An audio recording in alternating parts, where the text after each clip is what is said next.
జై శ్రీమన్నారాయణ శ్రీనివాస వెంకటేశ గోవింద గోవింద గోవింద. స్వామి అందరూ బాగున్నారా? అందరూ బాగుండాలని ఆ శ్రీమన్నారాయణ ఆశీర్వాదంతో అందరూ నూరేళ్ళు చల్లగుండాలని కోరుకుంటున్నాం. విషయం ఏమంటే ఈరోజు పిల్లలు యూత్ ఎట్లుందంటే పరిస్థితి, స్టైల్ అనేది అర్థం కాని పరిస్థితిలో ఉన్నారు వాళ్ళు. ఏదో ఎక్కడన్నా ముందు ఎట్లుందంటే ప్రపంచంలో చినిగిపోయిన బట్టలు వేసుకునేదంటే పాపం వాళ్ళకి బట్టలు లేవు, వాళ్ళ పరిస్థితి బాగాలేదు అనుకునే పరిస్థితిలో బట్టలు వేసుకునేవాళ్ళు. ఇప్పుడు ట్రెండ్ ఏంటంటే చినిగిపోయిన బట్టలు వేసుకొని ట్రెండ్. అర్థం చేసుకోండి, మీ జీవితాన్ని మీరు యాటకి తీసుకొని పోతున్నారు. Style okay, neatness okay, maintenance okay, నీ లైఫ్ ఓకే లేదనిలే. కాకపోతే కొద్దిగా విలువని అర్థం చేసుకోండి. బాగా చదివినారు, మంచి మార్కులు సంపాదించుకుంటారు, మంచి పేరు సంపాదించుకుంటారు, మంచి జాబ్ చేస్తున్నారు, అన్నీ మంచి మంచి అని ఇదొక్కటి ఎందుకో బాగాలేదు. దయచేసి అర్థం చేసుకోండి.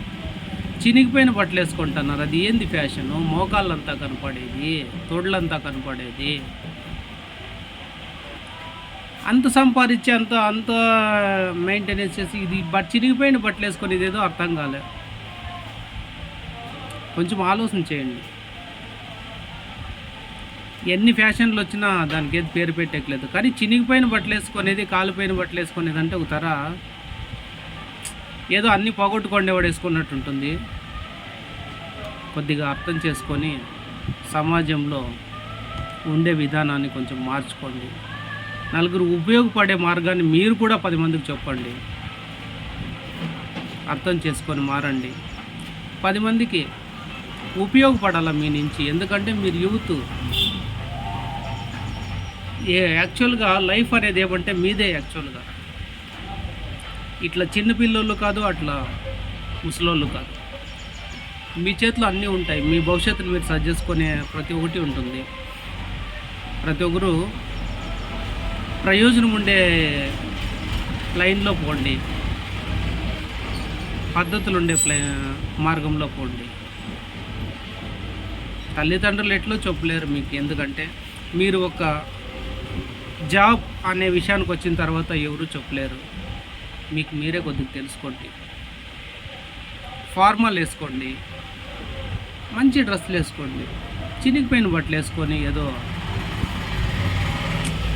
అది ఏం చెప్పాలో కూడా దానికి ఒక ఇది లేకోకుండా అవుతుంది నలుగురికి. ఎందుకంటే మీరు ఈ పొద్దు ఇట్లా వేస్తే మీకు పెళ్ళిళ్ళు అయ్యే వాళ్ళకి, మీకు బిడ్డలు అయ్యే వాళ్ళకి, వీళ్ళందరికీ అదే ఇద్దేనేమో మా తల్లిదండ్రులు ఇట్లా అని రేపు పొద్దున్నే వాళ్ళు ఇంకొక 10 ఏళ్ళ తర్వాత మీ గురించి వాళ్ళు అట్లా మాట్లాడుకునేది వస్తుంది.